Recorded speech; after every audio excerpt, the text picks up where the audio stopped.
This is Legal Nurse Podcast, the first ever podcast specifically for legal nurse consultants.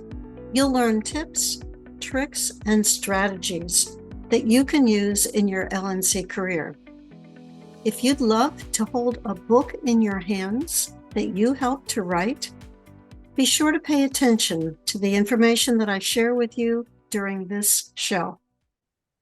Welcome to Legal Nurse Podcast. I'm Pat Iyer, the host of Legal Nurse Podcast, a show that started in September of 2016 to help legal nurse consultants develop their skills, build their businesses, sustain their businesses in a profitable way, and learn from the guests who come on the show. This is an interview style show. We go for about 30 minutes, and I bring in people who have a story to share, a skill to expand upon, some tips to give you that you can use in your legal nurse consulting practice. One of the areas that is fascinating to just about every legal nurse consultant I've ever met is, how did you get your first case? How do you get started? How do you even know about legal nurse consulting to begin with? I have with me today Summer Redding, who has a background in emergency department nursing and cardiology. She is an independent LNC and is sharing her experiences with me on this podcast about how she found this field and how she went from the critical 0 cases to 1, the first case. Summer, welcome to the show. Oh, hi, Pat. It's a pleasure to see you and join you on your podcast. Your experience and everything has been instrumental as I started this journey, and I appreciate the opportunity to speak with you and kind of share what I know about all this. Thank you. You're minding your own business, Summer, and one day you hear about this field of legal nurse consulting. How did that knowledge come to you? Yeah, that's such a great question. I hear it and I read it all the time everywhere. It's like, how do you get started? What do you do? And I think that kind of stems from your experience in the medical field, working in it. I think I developed the passion for advocacy for the patients when they come in. When they come in emergency medicine, you're still developing those work plans up. It's still a very lucid work plan of how you're navigating treating for this patient. So I think as an emergency room nurse, you have to advocate from the very beginning for them. And I think with that experience, sometimes that transitions in over to the legal aspects of it. You have to, sometimes you're put in those legal situations that you have to navigate too. And I think that also kind of comes through and stems a little passion for you. That's kind of interesting. Let me go read more about that. What does that entail? And I think that ties it all back to it of how did that work? What did they do? Where did we get started for that? And some of that also is analytical skills that come in. You have a patient that comes in and you want to dive more, like, how did we get here? Where did we go further for this? When a care plan that's not working, a traditional plan, when normal that you're taking care of a patient isn't working, sometimes you have to step back and say, okay, now EMS said that they were found by the medicine cabinet. Let's go into that a little bit further, a little bit more. Like, let's change this plan here. Could we be looking at something different here? And those are always fascinating, I think, and interesting, kind of what gets you a little bit sparked to get you started, the curiosity. Well, what I'm hearing you say, Summer, is that there are many aspects of being an emergency department nurse that prepared you for legal nurse consulting, such as being curious, being an investigator, being analytical. And certainly there are lots of legal implications with how people get injured, particularly in personal injury or medical malpractice cases, where you're thinking through the mechanism of injury. I shared on a podcast I recorded yesterday about a woman I know whose granddaughter was in the back seat of the car, and there was the driver was under the influence of something and drove into a brick wall. The granddaughter flew over the driver's seat and hit her face on the steering wheel, and it knocked her front teeth, so that instead of being vertical, they were horizontal, and she had a head injury. She was not wearing a seatbelt. And then the car burst into flames, and somebody on that sidewalk was able to get all three of those teenagers out of the car before the car burned up. So as an emergency department nurse, you would be looking at that girl's injuries and say facial injuries, and looking at her teeth and the contusions on her face, and making some conclusions about where she was in the car, or those injuries being consistent with the description of what happened to those teenagers. Absolutely. And you kind of you go to immediate triaging of what is the most important thing here. And you go to that immediately. And when that step's taken care of, you go to the next step. And it just is a continual thing of what's next, and it's always ever developing too. It's never in one plan. Like you have an A, B, and C, but it doesn't always go in that order. Yes, that's true. Well, you found out about legal nurse consulting, and then you went on a search to get information about the field. What types of resources and research did you do to learn more about legal nurse consulting as you were developing an interest in the field? Right. I think first when I started out, it was kind of a question of what is a legal nurse consultant? Exactly what do they do? And you kind of go everywhere and it's a little bit of everything that they do. And so I kind of try to hone in exactly of what is the role of it? What are the certifications? What are the responsibilities? What are the expectations? What are the standards that they have? And there's actually good books out there that you can read, that you can check out. And I started with those and started reading and seeing what all goes into it. And it was very interesting. There's different aspects that you've brought up. You can go into criminal cases if you wanted to. You could go into medical malpractice cases. There is so many different cases, and it's so interesting. And you kind of find a little niche of what you want to go down to. I also started by looking throughout my area. There were some courses that were being offered. There's one at a local community college that I took. It was very interesting. It was very helpful in a lot of things. And I really enjoyed my time learning through it. And that was kind of the next step of, I really enjoyed learning that aspect of it. How can I use this information to propel me to my next step for it? And that's kind of how I gained the foundation pieces through it, through all that. It's just learning and starting and researching. Was that course taught by a legal nurse consultant or by an attorney or by somebody else? I'm curious. You talked about the community college course. Right. That is a great question. It actually he has practiced before as a legal nurse consultant, and he is a former assistant district attorney. And he actually taught from the perspective as an attorney, but tied into the coursework of what a legal nurse consultant does.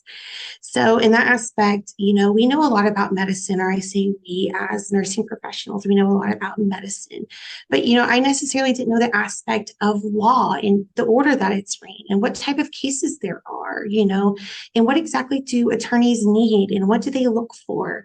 And he was very great at giving the aspect of, you as a nurse are coming from this aspect, but this is how I look at it from this as a law perspective. And so somehow we have to meet in the middle to bridge this gap here, to tie these two together.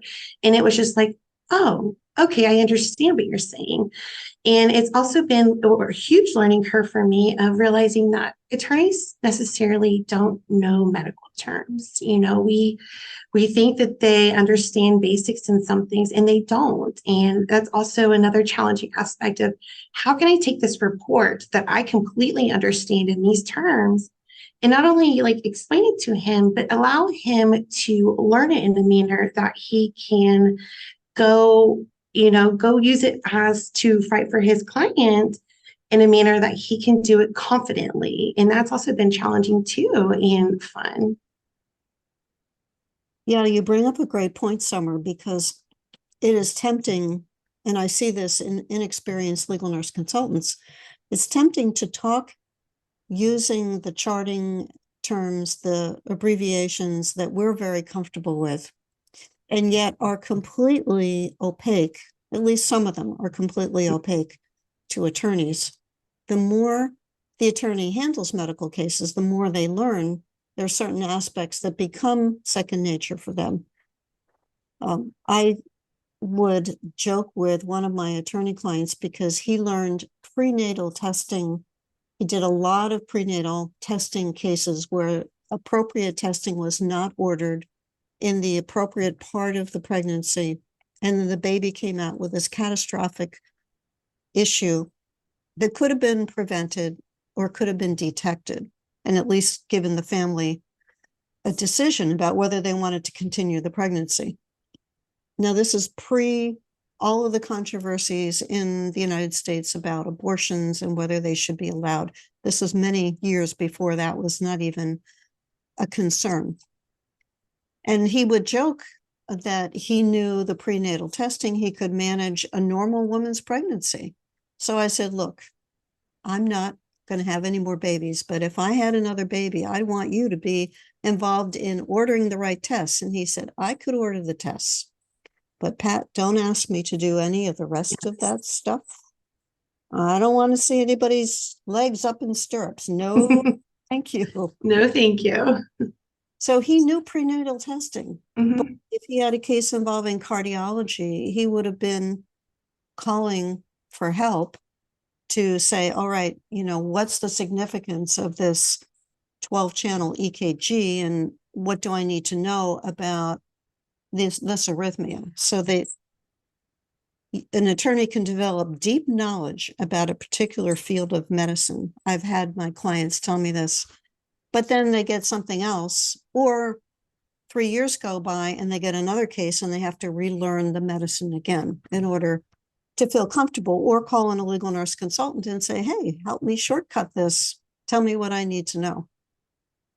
Right. And that is a great example from one of my clients too, is, you get kind of gratification of learning, okay, they are understanding this. They are getting this. We reviewed some records and he said, I know this is trying to tell me this, but go into detail more, explain this better. And I was like, you understood the first half of it. Like that's impressive. So you kind of get like, okay, we're doing this, like you're learning and they're learning too. And it's impressive. It's just a great team. As long as you have that communication there, the teamwork, both of you guys are going to mutually learn, hopefully on both sides of it. And that's the interesting and the great part of it. Before we continue, let me ask you a question. How would you like a team of LNCs promoting you? Does that sound too good to be true? I'm Pat Iyer. In this video, I'll share with you how you can make that happen. You'll discover how you can become an authority on a topic and how attorneys will find you 6 months from now, a year from now, and longer. They'll say, yes, I know that name. They're in a book about medical records. Would you like to become more visible to attorneys so they think of you when they have a case? How do you do that? Writing a book chapter provides a way to increase your visibility. When you join me by becoming an author of a chapter in the next volume of my medical records analysis book, you'll get a sense of accomplishment and visibility. I will guide you every step of the way. I've edited or written almost 70 books. No other LNC has written that much and knows as much about the process of getting published and the rewards of doing so. Our team of authors of prior volumes made this book a #1 Amazon best-selling book. The authors in the book that you contribute to will be promoting the book and your chapter. Imagine attorneys calling you saying, I found your chapter in the medical records analysis book and I have a case for you. Imagine attorneys thinking of you first. Imagine having so many cases that you need a team of well-trained subcontractors generating income for you. Imagine getting invitations to speak to attorneys because you're known as an expert on a topic. Join us by going to the link lnc.tips/MRA3. Choose the single or two-pay button. I'll send you a link to access the self-paced course on how to write your chapter. I'll meet with you to help you narrow down your topic and make this a simple process. Join us now. We have a limited number of spots, and once they are gone, they're gone, and you'll miss the opportunity to be a part of this volume. Go to this link, lnc.tips/MRA3, and join us. And now let's return to the show. Going back to where we were talking about how you learned about the field, and you mentioned getting some textbooks and some books for learning. You took a community college program taught by an individual who was a former district attorney and also a former legal nurse consultant, which is fascinating. I don't think I've heard about that particular combination before. Tell me about what you learned by going on YouTube. YouTube is a great teacher. I learned YouTube. I went in and I had heard terms from classes regarding when you go into depositions, you will hear people talk and the questions that are asked, and you hear throughout that they're very intimidating. And so I went in just to see, medical depositions and explain it, and just would start listening to them on YouTube and hear how they interacted, hear the questions that were asked, hear how they were answered, try to gain where the attorneys were trying to gasp their questions into the sort of narrow scope that they were trying to gain. Sometimes you can get a picture from those. And those were really interesting. Some of those depositions I learned can get pretty nasty. And I was like, oh. And so it kind of prepares you. That way you're not caught off guard per se. And I think that that is very helpful, because I would be, let me pause that. Did I hear what I said? Okay, let me go back, and I heard what I heard. Okay, so let's keep moving forward. So that was a really learning point for me. You kind of learn what truly goes on for those. And that was very interesting. I learned, I did some independent medical exams. You'll learn some of those on there where they have been practiced. And I started a timer and started taking notes that I thought would work for it, how they would want to be done, how those are set up. And, when you start one on your first one, and I started my fifth one, I was like, ooh, I kind of want to frame my first one. It was pretty bad, but you have to start somewhere and learn. And that's kind of what I did. And, when you have to write while people are talking, it's kind of a different thing. It takes you a little bit longer, and you have to really think. And you would think it'd be something easy, but it is kind of a trained task that you have to practice and learn, that I'm finding. I also went on and I reviewed mock trials, the landscape and the setup, and how a court case would go, how when you're on trial and you're at a hearing, how does it work? Who goes first?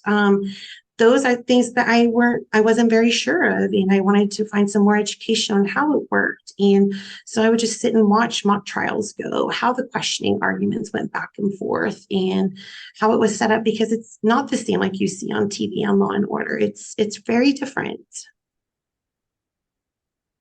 And then occasionally you get a real trial that is broadcast. I watched some expert witnesses testify in Johnny Depp versus Amber Heard's trial, and was sitting there thinking about the techniques that they were using, watching the demeanor of the expert.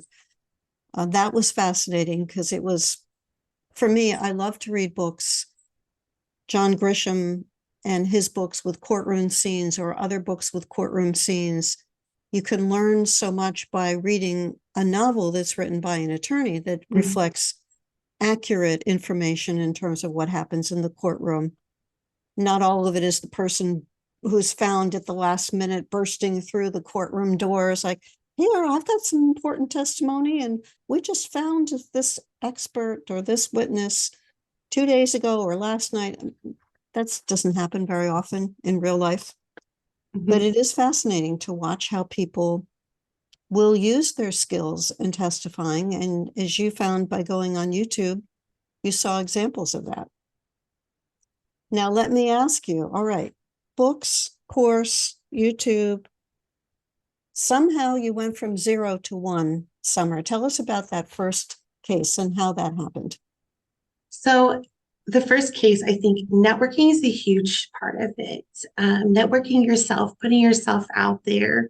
I started looking locally around my local areas. I created a portfolio, which is kind of like a work product of things that I had done, and started going around presenting those of, hey, this is kind of what I do, just teaching them.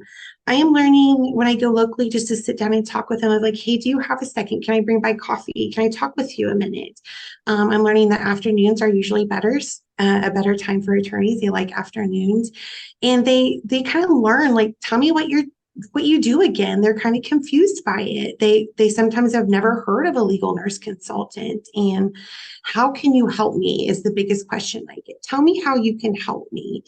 And I think you have to go out there and just say, hey, this is what I can help you do. And I think just truly marketing yourself, putting yourself out there.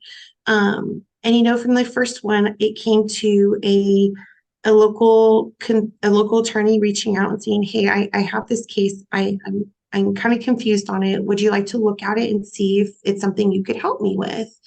Um, and I know that there are other people in the area that are very well capable of doing the same thing. But I think where I came from and I assured them is, hey, I am very dedicated. This is something I'm very interested in. I'm very passionate about. Like, you're not going to find somebody that is more dedicated to this case than me. The attention that I will bring of my detail to this case, is going to be spectacular. Like, I will pay attention to the details of it. Like, just you have to give me a chance. And I think that's similar from networking, putting yourself out there, going to your local attorneys and kind of teaching them about what you do and educating them. Yes, certainly there is a huge need for education. The attorney said, hey, Summer, can you sit down with me and help me understand this? Can you tell us a little bit more about that case and how you were useful to him in his understanding of the details?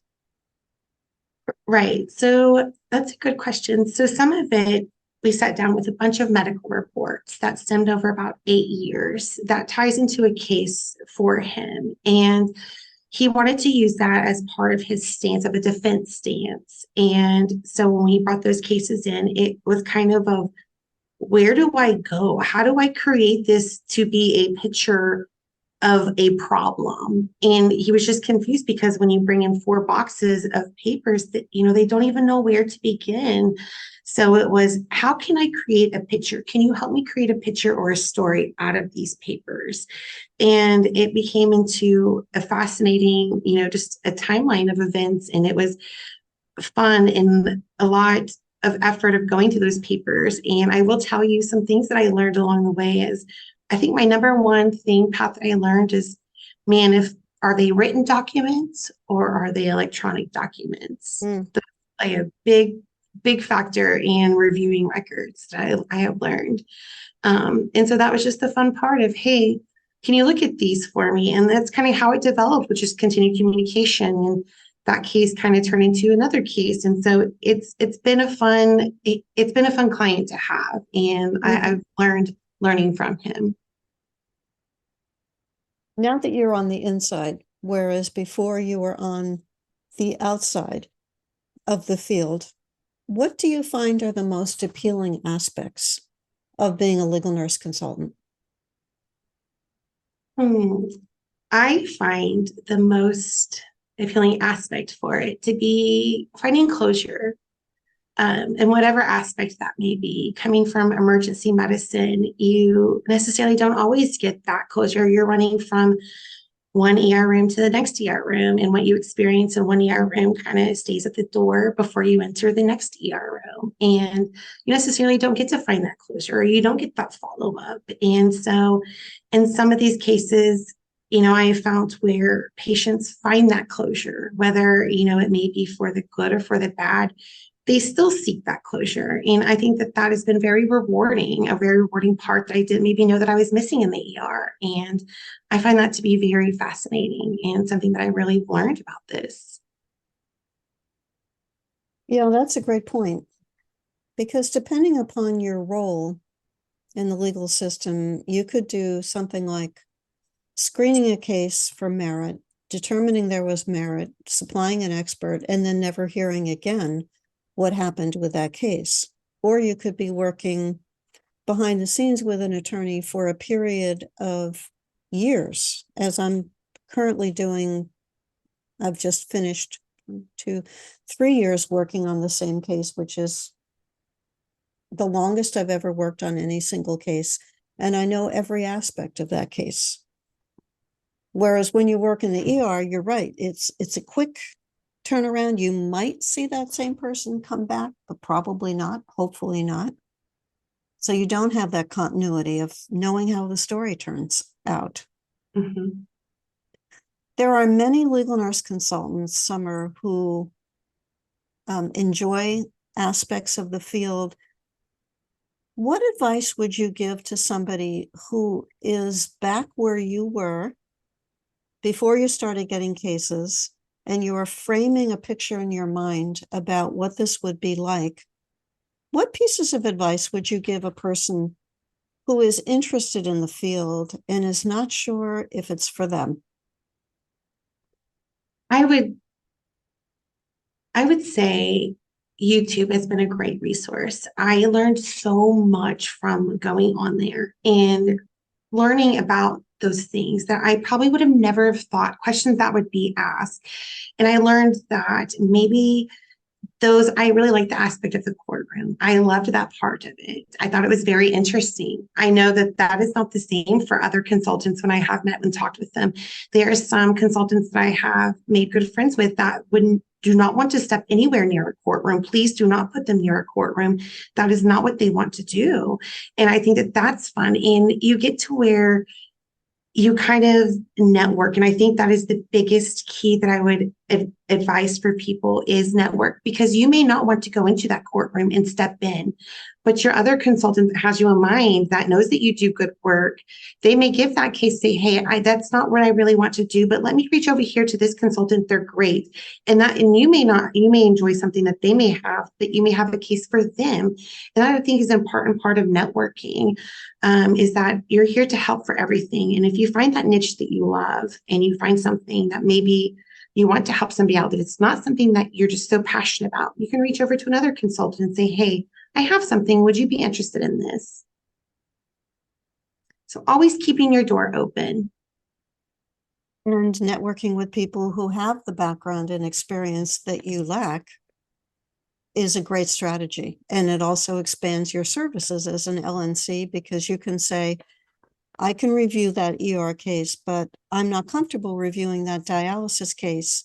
But I have a colleague who has that background, and I would be happy to work with you to bring her into that case so that we can make sure that she's using or he's using their knowledge to be able to assist you with the case. Absolutely. That's just a while ago, you presented a case through AI, and that was so fascinating. I learned so much from you through that course. And it was just great about learning how to use those resources. And so, if you hadn't networked, you wouldn't have known that. I would have never known that. So I think networking is just so important for you starting out. Everything is an opportunity to learn and grow. And my next, the last question, Summer, is, are there qualities that you would identify, other than things we've talked about in terms of networking and keeping an eye open for learning opportunities? What are the qualities that you think should be present in a nurse to be a successful legal nurse consultant? And I ask you that because not all nurses are interested or cut out for this field. What makes that nurse have a foundation that would lead to success in the field? I think to be successful, you have to have an evolution of growth. And I think that means as far as always growing and never being just okay with being still. No one is going to hand you anything here. And you have to kind of effectively network to get into where you want for your experience. I think you can always learn from your mistakes or everything. Today, I reached out to one of my clients and I said, hey, I'm doing a podcast today. I'm kind of nervous about this, any recommendations you have for me, and he said, you're going to do great. If I can advise anything, there's a situation where it was a very small detail and I almost didn't bring it up because I didn't want to waste their time. I'm like, it was a typo.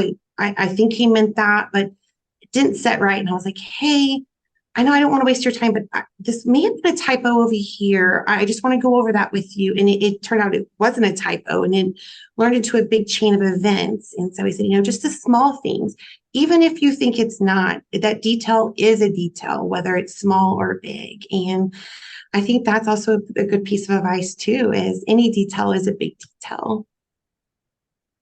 Yeah, you're right. And being detail oriented to carry further your thought is what you're describing is one of the qualities to be a successful LNC, to be able to see the minute picture as well as the big picture. Because that detail that you found for that client made a difference in the case. One word, one typo, I'm putting in air quotes, that wasn't really a typo, can lead to a lot of implications that you can't anticipate. Exactly. And being afraid to say it up, say, hey, this doesn't seem right. And sometimes that can take courage, and it may be wrong. It may just be a simple typo. But I think to have that courage and to be able to have that attention to detail, to be there, to be independent thinker, to be very analytical of those details, I think those are all very key important factors. We have covered a lot, Summer, and I know that we could talk longer, but we won't. How can our listener who's listening to this on our audio channels or watching this on our podcast on YouTube, that channel, how can they find out more about you and the services that you offer? Sure. I have an Instagram page. It's called Big L Consulting. You guys can find me there. You're welcome to reach out if anybody has questions, if they have any questions on, hey, how do I get started, or anything that you want to ask, I'm happy to answer them. Just reach out to me. And say that again, slower. It's Big Elk Consulting. So big, B-I-G, elk, E-L-K, and consulting. Got it. Big Elk Consulting on Instagram. Perfect. Correct. And how about an email address? It's going to be Summer Redding, LNC@gmail.com. And Summer's last name is spelled Redding, and her first name is like the season. Just like the season. Summer Redding, LNC@gmail.com. Correct. Perfect. Thank you so much, Summer, for spending your time sharing your expertise and your journey into this fascinating field. Thank you, Pat. Fascinating to me after having been a legal nurse consultant since 1987. I think it's much like the ER, Summer. Just when you think you have heard it all, the doors open and in comes somebody who has done what to themselves? Right. Why did you think that thing that you just did was a good plan? Right. How did you fall again on that? Why did you put a Coke bottle up your rectum to pop your hemorrhoids? Right. What are we doing here? It makes for great stories, though. They make for great stories. Well, I was the one who had to admit the patient with the Coke bottle on the med-surg unit with a diagnosis of foreign body of the rectum to get him ready to go to the OR, where they took forceps and delivered the Coke bottle. Oh. He was a little embarrassed, and I'm sure he never did that again. I bet he didn't. If not, maybe it went to Pepsi or something different. It couldn't have been Coke again. Wasn't there a challenge, the Coke challenge versus the Pepsi challenge? I don't know. I don't know if I want to know about that. That he had in him. That'll do. Oh, get that image out of our minds. Thank you so much for sharing your expertise, Summer. And you and I could swap stories for a long time. I can tell we would have lots of fun together sharing stories. My mother worked in the emergency department when I was growing up, and she would come home and tell me stories that are still vivid in my brain many, many decades later. They're fascinating. I got a book full of them. And for you who's been watching this program on our YouTube channel, legalnursebusiness.com, or listening on Spotify or Apple Podcasts, thank you for being with us. Thank you for Coming to this point in the podcast, be sure to go to the website legalnursebusiness.com, check out our free reports that we offer, and keep in touch with us. Send us comments through the YouTube channel, respond to the emails that I'll be sending to you once you download one of our opt-in offers. I want to hear from you and know what you're interested in learning about. Thanks so much. In our next podcast, I'm going to be sharing with you some insights about how critical it is to write well as a legal nurse consultant. I've worked with subcontractors, and I know legal nurse consultants who are doubtful about their skills. They're not very confident that they can write well, and it holds them back. I'll share with you some of the reasons why that self-confidence issue can be destructive for your legal nurse consulting business. And that doesn't have to be something to hold you back. We'll take a deep dive into some of the writing obstacles that legal nurse consultants encounter and how to overcome them. Coming up next on Legal Nurse Podcast, a focus on your writing skills. I'm Pat Iyer, the host of Legal Nurse Podcast. So glad that you're joining us and that you're being one of our listeners. That's all for today. Be sure to check out this opportunity that I'm offering for a limited period. You'll have a chance to be part of a team of LNCs who are working together and sharing their wisdom by writing chapters for my next compilation book. Go to lnc.tips/MRA3. That's lnc.tips/MRA3.